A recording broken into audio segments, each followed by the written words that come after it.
Hello everyone, welcome to my channel Hindi tarot tag 222। मैं हूँ पल्लवी। कैसे हैं आप सभी लोग? आई होप आप सभी अच्छे होंगे। सो गाइस, आज मैं आप सभी लोगों के लिए लेकर आई हूँ एक और नई रीडिंग। और आज हमारी इस रीडिंग का टॉपिक है थर्ड पार्टी सिचुएशन, जिसमें आज हम ये देखने वाले हैं कि आपके पर्सन का थर्ड पार्टी को लेकर क्या सोचना है और थर्ड पार्टी का आपके पार्टनर को लेकर क्या सोचना है, और दोनों का एक दूसरे को लेकर क्या सोचना है, यानी कि म्यूचुअल एनर्जीज भी देखने की कोशिश करी जाएगी। बस आपको यहाँ पर ये ज़रूर ध्यान रखना होगा, रीडिंग जो भी होगी वो जनरल, कलेक्टिव और एक टाइमलेस रीडिंग होगी। मैरिड अनमैरिड कोई भी पर्सन ये रीडिंग देख सकता है। ऑल साइन बेस्ड यहाँ पर रीडिंग होगी। जेंडर स्पेसिफिक नहीं होगा, यानी कि लड़का लड़की कोई भी ये रीडिंग देख सकता है। तो इस डेक से सबसे पहले आपके पर्सन की एनर्जीज निकाली जाएगी थर्ड पार्टी को लेकर, उनका क्या सोचना है। ठीक है गाइस, अगर चैनल पर आप लोग पहली बार आए हैं, आपको रीडिंग पसंद आती है तो प्लीज़ सब्सक्राइब ज़रूर कीजिएगा और साथ में ही बेल आइकन को प्रेस ज़रूर कीजिएगा, ताकि आपके पास मेरी अगली वीडियो की नोटिफिकेशन आसानी से पहुंच सके। उसके अलग अगर आप मेरे साथ पहले से ही जुड़े हुए हैं तो लाइक ज़रूर कीजिएगा। अगर आप लोगों की सिचुएशन में कोई थर्ड पार्टी है, आप तभी ये रीडिंग देखेंगे। डाउट के बेसिस पर ये रीडिंग आप लोगों के लिए नहीं है। यहाँ पर आपका थर्ड पार्टी को लेकर जानना इम्पॉर्टेंट है कि हाँ, आप लोगों के केस में कौन है थर्ड पार्टी, तभी आपके लिए ये रीडिंग है। थर्ड पार्टी हर एक वो एनर्जी है जिसने आप लोगों को अलग करा है, जुदा करा है। यहाँ पर उसे एक थर्ड पार्टी का नाम, एक थर्ड एनर्जी का नाम दिया गया है, फिर चाहे वो कोई भी क्यों ना हो। चलिए चेक कर लेते हैं। सबसे पहले आपके पर्सन की एनर्जीज चेक करेंगे थर्ड पार्टी को लेकर। यूनिवर्स गाइड कीचड़ बताइए व्यूअर्स के पर्सन का क्या सोचना है इस थर्ड पार्टी को लेकर। सबसे पहले है टावर। व्यूअर्स के पर्सन का क्या सोचना है इस थर्ड पार्टी को लेकर। यूनिवर्स गाइड कीजिए और बताइए क्या सोचना है इनका। The hanged man, 5 of cups, 7 of pentacles, the fool. Guide कीजिए, यूनिवर्स बताइए। 6 of pentacles and bottom of the deck है एस ऑफ पेंटिकल्स। ठीक है, देखिए बेसिकली मुझे यहाँ पर ये दिख रहा है कि आपके पर्सन थर्ड पार्टी के मामले में ये पूरी तरह से जान चुके हैं कि थर्ड पार्टी ने इनके साथ रहना, इनके साथ इस रिश्ते की शुरुआत करना क्यों सेलेक्ट करा है। वो है पैसों को लेकर, क्योंकि आपके पर्सन के पास कहीं ना कहीं पैसा भरपूर मुझे दिखाई दे रहा है। जैसे कहते हैं ना कि पेड़ पर पैसे उग रहे हैं, तो आपके पर्सन का वो रुतबा है, वो इनके पास वो पावर है, मतलब काफ़ी वेल्थफुल पर्सन ये मुझे दिखाई दे रहे हैं। ठीक है, और आपके पर्सन इस थर्ड पार्टी को लेकर यही समझते हैं, यही सोचते हैं कि ये थर्ड पार्टी मुझसे क्यों जुड़ी हुई है, मेरे पैसे की वजह से। ठीक है, या फिर पॉसिबिलिटी है कि आपके पर्सन ही इस थर्ड पार्टी पे डिपेंड हो पैसों की वजह से। तो आपके पर्सन अपने लिए ये चीज़ें सोचते हैं, मेरा इस थर्ड पार्टी से जुड़ने की वजह ये पैसा है, अदरवाइज़ मैं इसके साथ नहीं रहता या रहती। तो यहाँ पर आपके पर्सन ये थर्ड पार्टी को लेकर जान रहे हैं कि इसके और मेरे बीच का जो भी रिश्ता है वो सिर्फ और सिर्फ इस पैसे की वजह से जुड़ा हुआ है, अदरवाइज़ हम दोनों के दिल में एक दूसरे के लिए कोई भी फीलिंग्स नहीं है, कोई भी इमोशंस नहीं है, कोई भी सॉफ्ट कॉर्नर तक हम दोनों के दिल में एक दूसरे के लिए नहीं है। आपके पर्सन का ये भी सोचना है थर्ड पार्टी को लेकर with this the tower card, कि इस थर्ड पार्टी के साथ रहकर मेरे ज़िंदगी में कभी भी कोई स्टेबिलिटी नहीं आई, कभी भी मेरी लाइफ एक स्टेबल एक ट्रैक पे नहीं आई है, ऐसा भी इनका सोचना है। यानी कि इन्होंने जितना भी करा थर्ड पार्टी को, जितना भी इन्होंने दिया, जितना भी इसके लिए कर रहे हैं, जितना भी ये दे रहे हैं, चाहे पैसा दे रहे हो, फीलिंग्स दे रहे हो, सपोर्ट दे रहे हो, केयर कर रहे हो, लेकिन जितना भी आपके पर्सन ने इस थर्ड पार्टी को दिया है उतना ज़्यादा उस वो सब चीज़ें ना आपके पर्सन की दरिया में गई हैं। तो आपके पर्सन का थर्ड पार्टी को लेकर यही सोच रहा है कि मैंने इसके लिए जितना करा वो सब इस थर्ड पार्टी ने दरिया में डाला है, यानी कि उन्हें कभी भी इम्पॉर्टेंस नहीं दी या उसे कभी भी सराहना नहीं दी कि मैंने इतना करा, और फिर भी उसको कभी भी उसने उस चीज़ की मुझे उस चीज़ की मुझे कभी भी शाबाशी नहीं दी या कभी भी तारीफ़ नहीं दी। तो आपके पसंद का थर्ड पार्टी को लेकर ये सोचना है कि मैं इसके साथ एक ऐसे रिलेशनशिप में हूँ जिसमें सिर्फ़ और सिर्फ मेरी साइड से दिया जा रहा है, थर्ड पार्टी के साइड से सिर्फ़ और सिर्फ लिया जा रहा है, चाहे वो इमोशनली ही सपोर्ट क्यों ना हो। और यही चीज़ें सोच सोच कर आपके पर्सन और इस थर्ड पार्टी के बीच में कहीं ना कहीं दरार पड़ती हुई मुझे दिखाई दे रही है। इन दोनों के रिश्ते की नींव जो है वो हिलती हुई नज़र आ रही है, क्योंकि आपके पर्सन के मन में इस रिश्ते को लेकर ये बात तो हो गई है सेट पूरी तरह से कि इस रिश्ते में ये दे रहे हैं, थर्ड पार्टी नहीं दे रही है।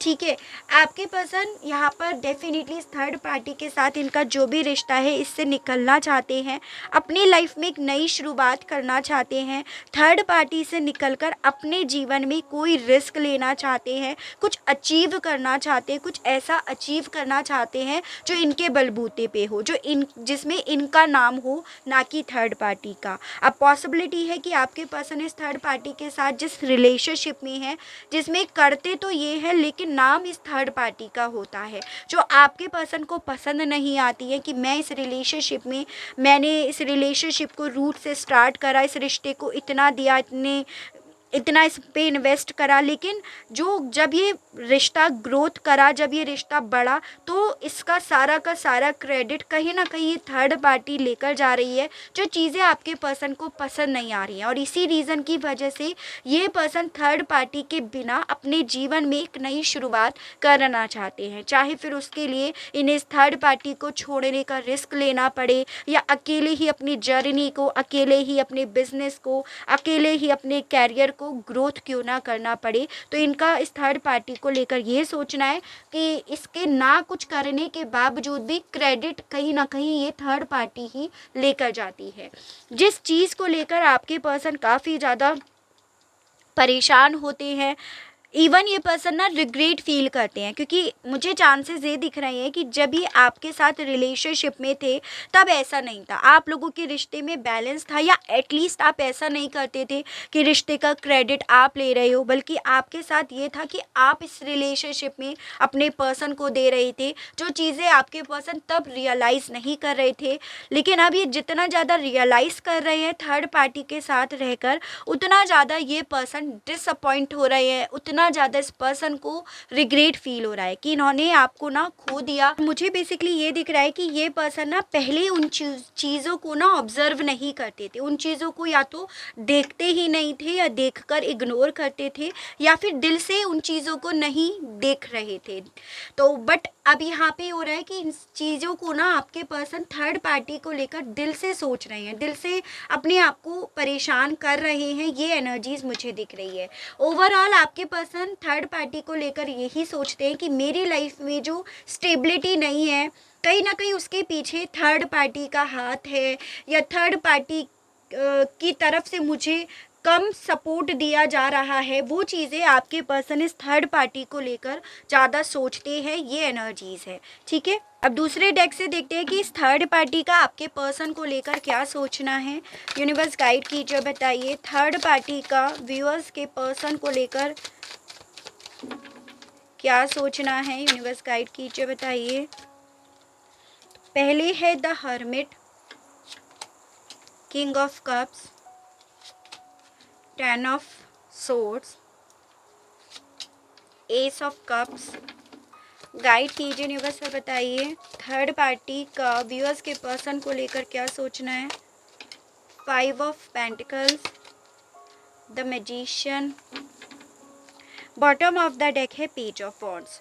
तो देखिए, सबसे पहली पॉसिबिलिटी तो ये दिख रही है कि थर्ड पार्टी और आपके पर्सन दोनों के बीच में एज गैप हो, चाहे आपके पर्सन छोटे हो या ये थर्ड पार्टी आपके पर्सन से छोटी हो। थर्ड पार्टी का आपके पर्सन को लेकर ये सोचना है कि कहीं ना कहीं आपके पर्सन ना ज़्यादा सोचते हैं, मतलब आपके पार्टनर को ये थर्ड पार्टी बहुत ज़्यादा अच्छे से जानती है, और उसकी वजह है थर्ड पार्टी का खुद से काफ़ी ज़्यादा स्मार्ट होना, खुद से अपनी पावर का इस्तेमाल करना, चाहे गलत वे में करना हो या सही वे में करना हो। तो आपके पर्सन के बारे में ये थर्ड पार्टी यही सोचती है कि ये ज़्यादा सोच रहे हैं, जो भी इस वक्त में ये सोच रहे हैं। उसके अलग ये आपके पर्सन के लिए ये भी सोचती है कि आपके पार्टनर बहुत ज़्यादा इमोशनल हैं, बहुत ज़्यादा सेंसिटिव हैं, और ये एक ऐसे इंसान हैं जो ना इस वक्त में चीज़ों को दिल से डील कर रही है या दिल से सोच रहे हैं, और ये दिल से इस चीज़ को देख रहे हैं, सोच रहे हैं। इसी रीज़न की वजह से आपके पर्सन ऐसे परेशान हो रहे हैं। अदरवाइज़ थर्ड पार्टी की तरफ से ऐसा कुछ है नहीं, यानी कि थर्ड पार्टी ऐसा आपके पर्सन को जताने की कोशिश भी कर रही है और ऐसा सोच भी रही है आपके पार्टनर को लेकर कि बहुत सेंसिटिव है, इमोशनल है, ज़्यादा सोचने की आदत है, इसीलिए ये ऐसा सोच रहे हैं। और अल्टीमेटली ये चीज़ें सही भी हो जाएंगी, आपके पर्सन इन चीज़ों को अल्टीमेटली समझ भी लेंगे। और जो ये आपके पर्सन एक नई शुरुआत करने के बारे में सोच रहे हैं, अकेले बढ़ने के बारे में सोच रहे हैं, ये कर भी नहीं पाएंगे। इनके अंदर उतने गट्स नहीं है, इनके अंदर उतनी करेज नहीं है, और डेफिनेटली ये आपके पर्सन की तरफ ही बढ़कर आएंगे। थर्ड पार्टी का आपके पर्सन को लेकर ये सोचना है, ठीक है। उसके अलग आपके पर्सन और आपके बीच में ये जो ब्रेकअप हुआ है, जिसको लेकर ये काफ़ी ज़्यादा डिसअपॉइंट फील हुए हैं, उस मामले में भी थर्ड पार्टी का आपके पर्सन को लेकर यही सोचना है कि जो भी हुआ इन आप दोनों के रिश्ते में, जो भी हुआ ना, उसमें कहीं ना कहीं जो चीटिंग हुई, जो भी विश्वासघात हुआ, वो भले थर्ड पार्टी के थ्रू क्रिएट करा गया हो, लेकिन आपके इस थर्ड पार्टी का ये सोचना है कि अब तो ये रिश्ता ख़त्म हो गया है ऑलरेडी, इस पे फुल स्टॉप इसने लगा दिया है। तो अब आपके पर्सन इस चीज़ को लेकर, इस रिलेशनशिप को लेकर परेशान हो, खुश हो, मूव ऑन करें। इससे इस थर्ड पार्टी को कोई मतलब नहीं है, क्योंकि ये रिश्ता तो जो थर्ड पार्टी चाहती थी वो अल्टीमेटली हो गया है। फिर चाहे आपको ऐसा लग रहा हो कि मेरे पर्सन ने मेरे साथ चीटिंग करी है, या आपके पार्टनर को ऐसा लग रहा हो कि आपने ने चीटिंग करी है, लेकिन दोनों सूरतों में थर्ड पार्टी की जीत हुई है। दोनों सूरतों में थर्ड पार्टी जैसा चाहती थी वैसा हुआ है। तो इस मामले में जैसे आपके पर्सन डिसअपॉइंटमेंट फील करते हैं, रिग्रेट फील करते हैं, तो इस मामले में थर्ड पार्टी बहुत ईजी है, मतलब बहुत लाइट माइंड से इन चीज़ों को ले रही है, इस बारे में ज़्यादा सोच ही नहीं रही है। और उसका यही सोचना है कि आपके पर्सन कुछ नहीं कर पाएंगे, अल्टीमेटली आएंगे इसी के पास। इवन आपके पर्सन के बारे में ये थर्ड पार्टी ये भी सोचती है कि अगर ये आपके पर्सन को एक बार भी ये चीज़ें बोल देगी थर्ड पार्टी की, इन्हें छोड़कर चली जाती है, अगर तुम्हें मुझ पर इतना डाउट है, तुम मुझे छोड़ के चले जाओ या मैं तुम्हें छोड़ के चली जाऊं, तो आपके पर्सन लाइन पे आ जाएंगे। ये भी सोचना है इस थर्ड पार्टी का, ठीक है। यानी कि थर्ड पार्टी का ये सोचना है कि अगर ये थर्ड पार्टी आपके पर्सन को छोड़कर चली जाती है ना, तो डेफिनेटली आपके पर्सन अकेले रह जाएंगे, डेफिनेटली आपके पर्सन उस स्टेज पे रह जाएंगे जिसमें ये खुद से कुछ नहीं कर सकते। आपके पर्सन ने जो भी करा है वो सिर्फ और सिर्फ थर्ड पार्टी की वजह से करा है, ऐसा इस थर्ड पार्टी को लेकर सोचना है। ओवरऑल इन दोनों के बीच में एक दीवार है, ओवरऑल इन लोगों के बीच में एक दरार है, एक दीवार है और उसमें भी दरार है, जो बेसिकली दोनों को ही ऐसा रियलाइज़ करा रही है कि मैं इस रिश्ते को चलाने के लिए ज़्यादा कर रहा हूँ या कर रही हूँ, और इस थर्ड पार्टी को ये लग रहा है कि बिना इसके आपके पर्सन कुछ भी नहीं है। तो ये दोनों के मन में चल रहा है एक दूसरे को लेकर, ये एनर्जीज मुझे ज़्यादा दिख रही है। इवन आपके पर्सन के बारे में थर्ड पार्टी ये भी सोचती है कि चाहे एज इनकी बड़ी हो छोटी हो डजेंट मैटर, लेकिन थर्ड पार्टी का ये सोचना है कि आपके पार्टनर दिमाग से ना इमेच्योर है। इन्हें जैसा समझाया जाएगा, इन्हें जैसे पट्टी पढ़ाई जाएगी, जो इनके सामने रखा जाएगा, ये उसे मान भी लेंगे। तो ये इनकी सिर्फ कुछ समय की बात है और अल्टीमेटली ये सही हो जाने हैं। आपके पर्सन थर्ड पार्टी को लेकर जितनी होप खो रहे हैं, थर्ड पार्टी उतना ही ज़्यादा आपके पर्सन को लेकर होपफुल होते हुए भी मुझे दिख रही है, ठीक है।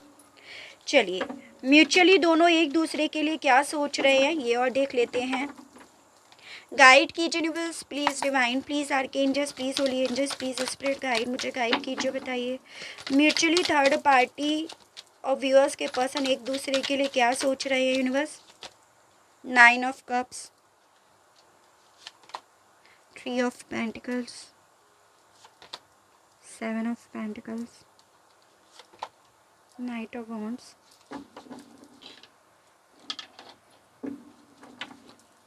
गाइड कीजिए नहीं वैसे बताइए म्यूचुअली ये दोनों एक दूसरे के लिए क्या सोच रहे हैं। 9 of swords, bottom of the deck है 10 ऑफ पेंटिकल्स। नंबर 9 आपके लिए इम्पॉर्टेंट दिख रहा है, यानी कि सितंबर मंथ जो थर्ड पार्टी के माध्यम से आपसे जुड़ा हुआ है। थर्ड पार्टी ज़्यादातर केस में मुझे परिवार दिखाई दे रहा है, पेरेंट्स हो सकते हैं, एल्डर ब्रदर एल्डर सिस्टर हो सकती हैं, तो परिवार ज़्यादातर लोगों के केस में दिख रहा है, जिसने बेसिकली आप लोगों के रिश्ते को यहाँ पर अपने रीति रिवाजों के बेसिस पर, अपनी टर्म्स और कंडीशंस के बेसिस पर ख़त्म करा है। ये चीज़ें हैं। देखिए बेसिकली म्यूचुअली दोनों ही ये जानते हैं कि दोनों का साथ रहने से ही दोनों की लाइफ में पैसा बना रहेगा, चाहे आपके पर्सन हो चाहे थर्ड पार्टी हो। मतलब दोनों ही कहीं ना कहीं इमोशनली रीज़न नहीं है एक साथ रहने का, पैसा है इन दोनों के बीच में जो ये लोग एक दूसरे के साथ रह रहे हैं। तो दोनों को म्यूचुअली ये लगता है कि दोनों की भलाई इसी में है कि दोनों साथ रहे, ताकि दोनों के पास पैसा बना रहे, स्टेबिलिटी बनी रहे, और दोनों के लिए यही बेहतर है कि दोनों एक टीम की तरह रहें और एक टीम की तरह काम करें, एक परिवार की तरह रहें और परिवार की तरह ही काम करें। दोनों ही कहीं ना कहीं ये काम कर करके या इस तरह से रहकर हालांकि फ्रस्ट्रेट होते हैं, क्योंकि ऑब्वियसली आपके पर्सन थर्ड पार्टी को लेकर दिल से नहीं अटैच्ड हो पा रही है, तो दोनों ही, और आपके पर्सन को ये थर्ड पार्टी समझाने में ज़्यादा लगी रहती है या बस इनके मूड स्विंग्स को देखती रहती है, तो दोनों ही कहीं ना कहीं एक दूसरे से फ्रस्ट्रेट तो होते हैं। आपके पर्सन की अलग नेचर है और थर्ड पार्टी की अलग नेचर है जिस चीज़ से, और दोनों का ही दिल इसी रीज़न की वजह से ना एक दूसरे से सेपरेट होने का भी करता है। ठीक है, यानी कि दोनों को पता है कि भाई पैसा तभी मिलेगा, स्टेबिलिटी तभी मिलेगी, विशेस तभी फुलफिल होंगी जब दोनों एक दूसरे के साथ जुड़े रहेंगे। अगर दोनों अलग अलग हो गए तो दोनों को तोड़ना बहुत ज़्यादा आसान हो जाएगा। ठीक है, तो यही वजह है कि दोनों एक दूसरे के साथ रह रहे हैं, लेकिन दोनों ही यहाँ पर फ्रस्ट्रेट काफ़ी ज़्यादा हो रहे हैं, दोनों ही कहीं ना कहीं परेशान ज़्यादा हो रहे हैं, जिसमें मुझे आपके पर्सन की एनर्जीज़ यहाँ पर ज़्यादा दिखाई दी है बजाय इस थर्ड पार्टी के, क्योंकि थर्ड पार्टी को पता है कि आपके पर्सन आज नहीं कल फिर सही हो जाएंगे, फिर परसों परेशान हो जाएंगे। तो थर्ड पार्टी आपके पर्सन को बहुत अच्छे से जानती है। चांसेस है थर्ड पार्टी आपके पर्सन को स्पाई भी करती रहती हो कि क्या एक्टिविटीज़ है इनकी, क्या इनके मन में सोच है, या किसको मैसेज कर रहे हैं, किससे बात कर रहे हैं, तो इसकी भी पॉसिबिलिटी है। तो ओवरऑल दोनों का ये है कि दोनों एक दूसरे से फ्रस्ट्रेट तो हो रहे हैं लेकिन फिर भी साथ हैं।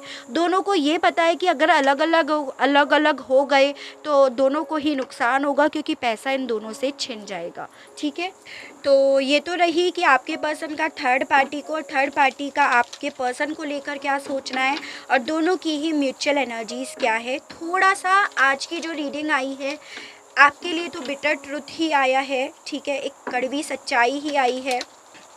चलिए आपके लिए गाइडेंस देख लेते हैं, और मोनोलॉजी अल्टीमेटली आप लोगों के बीच का जो भी कनेक्शन है उसके बारे में कुछ बताना चाहती है, तो ये भी देखते हैं। गाइड कीजिए यूनिवर्स, बताइए, गाइड कीजिए यूनिवर्स, बताइए। तो first one is confidence is your key to success, new moon in Leo, universe guide कीजिए, बताइए। A new romantic cycle begins, new moon in Libra, guide कीजिए यूनिवर्स, बताइए। Don't let your past hold you back, and bottom of the deck है step out of your comfort zone. तो देखिए basically पहले तो यहाँ पर आपके लिए ये गाइडेंस आ रही है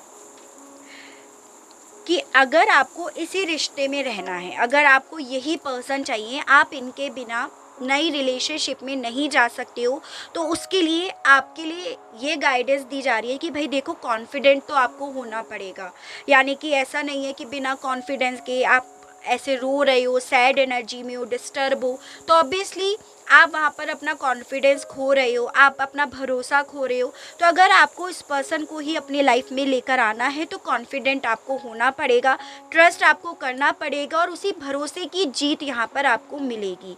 और साथ में आपको यहाँ पर ये भी गाइड करा जा रहा है कि अगर आपको इसी पर्सन के साथ रहना है तो आपको जो भी आप लोगों के बीच में पास्ट में हुआ है, जैसे जो भी थर्ड पार्टी ने गेम खेला है मैन्युपुलेटिवली, उस पास्ट को आपको होल्ड करे हुए नहीं बैठना है, क्योंकि वो पास्ट आपके पर्सन की साइड से गलती नहीं थी। ये थर्ड पार्टी के थ्रू बना बनाया एक चक्रव्यूह था जिसमें आप दोनों फंसे हो। बेसिकली आपके पर्सन फंसे हैं और थर्ड पार्टी ने इस तरह से आपके पर्सन को अपनी तरफ खींच लिया है। तो यहाँ पर ये बोला जा रहा है कि अगर आपको यही पार्टनर चाहिए तो उस पास्ट को होल्ड मत करे बैठो और बस कॉन्फिडेंट रहो कि हाँ मुझे ये पर्सन मिलेगा, ज़रूर मिलेगा। अगर आप वेट कर पाते हो तो तभी, अदरवाइज आपसे यहाँ पर ये बोला जा रहा है कि देखो ऐसा नहीं है कि अगर ये पर्सन आपकी लाइफ से चले गए तो आपकी लाइफ में कोई न्यू पर्सन नहीं आएगा, और वो तभी आएगा जब आप चाहोगे। ऐसा नहीं है कि आपकी कोई बिना परमिशन के आ जाएगा या आपके बिना मैनिफेस्ट करे आ जाएगा, बिना सोच के आ जाएगा। अगर आप एक नई रिलेशनशिप को मैनिफेस्ट करोगे तो डेफिनेटली एक न्यू रोमांटिक साइकिल भी आपकी स्टार्ट होगी। तो बेसिकली आपके ऊपर डिपेंड करता है, पहले अपने मन से पूछो कि मुझे क्या चाहिए, मुझे इस रिश्ते को कंटिन्यू करना है इस पर्सन के साथ या नहीं करना है। अगर मुझे कंटिन्यू करना है तो भरोसा करना पड़ेगा और साथ में ही आपको अपने कंफर्ट जोन से निकलना होगा। वैसे कंफर्ट जोन जिसमें आप अपने आप को विक्टिम बनाकर बैठे हो, जिसमें आप अपने आप को ऐसी एनर्जीज में डालकर बैठे हो कि इस पर्सन ने मेरे साथ गलत करा, फिर आप रो रहे हो, परेशान हो रहे हो। तो इस कंफर्ट जोन से आपको निकलना पड़ेगा। तो ये आपके लिए गाइडेंस आ रही है। और अगर आपको ये पर्सन चाहिए तो आप इस कंफर्ट जोन से निकलोगे तो आपकी न्यू रोमांटिक साइकिल इन्हीं के साथ स्टार्ट होगी। तो टोटली आपके ऊपर है, आपके डिसीज़न के ऊपर है। फिर जब आप डिसीज़न लोगे उस बेसिस पर आप मैनिफेस्ट करोगे, कॉन्फिडेंटली उस चीज़ के लिए ट्रस्टेबल रहोगे। तो ये तो सारा दिमाग का खेल आपका है, मेरे दिमाग का खेल नहीं है। कि आप जो कर्मा बना रहे हो वो आपके हाथों में है, आप जो मैनिफेस्ट कर रहे हो वो आपके हाथों में है, ये बोला जा रहा है। तो मोनोलॉजी से ये बोला जा रहा है जो चाहोगे वो मिलेगा, उसके साथ नई रोमांटिक साइकिल बिल्कुल स्टार्ट होगी। बट जब तक ये चीज़ें नहीं करोगे तब तक उम्मीद भी मत करो, ठीक है। तो ये आपके लिए गाइडेंस आ रही है। तो आई होप आपको रीडिंग पसंद आई हो, इस रीडिंग से आपको किसी तरह की कोई क्लियरिटी मिली हो, आप अपने आप को इस रीडिंग से कनेक्ट कर पाए हो। अगर आपको ये रीडिंग पसंद आती है, इसके मामले में आपको किसी तरह की कोई क्लियरिटी मिलती है तो प्लीज़ बताइएगा ज़रूर। और मेरे चैनल को लाइक, शेयर एंड सब्सक्राइब ज़रूर कीजिएगा ताकि मैं इसी तरह से नई नई रीडिंग्स, नए नए टॉपिक्स आप लोगों के लिए ला सकूँ और हम लोगों का साथ, हम लोगों का प्यार यूँ ही बना रहे। आज के लिए बस इतना ही। Okay, bye bye.